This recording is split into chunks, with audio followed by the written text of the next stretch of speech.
హస్తినాపుర రాజ్యంలో విచిత్రవీర్యుడు యువరాజుగా ఎదిగాడు.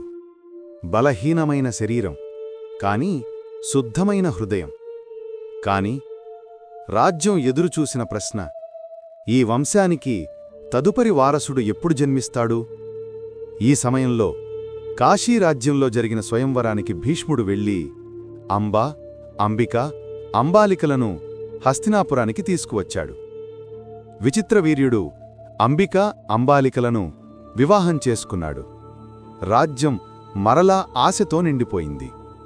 కాని విధి వేరే నిర్ణయం తీసుకుంది. విచిత్రవీర్యుడి ఆరోగ్యం క్షీణించింది. రాజయువరాజు పెళ్లి తర్వాత కొద్ది రోజుల్లోనే ప్రాణాలు విడిచాడు. భీష్ముడి నిశ్చల ముఖం వెనుక అపారం బాధ. సత్యవతి గుండె మళ్లీ చీలిపోయింది.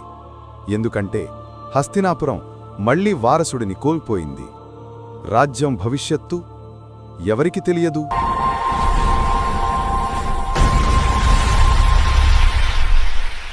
ప్రియ భక్తులారా, మీరు నా నామాన్ని వినడమే నాకు ఆనందం. ఈ ఛానల్ చూస్తున్న ప్రతి ఒక్కరికి నా ఆశీర్వాదం ఎల్లప్పుడూ ఉంటుంది. ఈ వీడియోని లైక్ చేసి షేర్ చేయండి. మరింత భక్తి, మరింత శాంతి కోసం ఈ ఛానల్ను సబ్స్క్రైబ్ చేయండి. ఎల్లప్పుడూ మీతోనే ఉన్న మీ శ్రీకృష్ణుడు.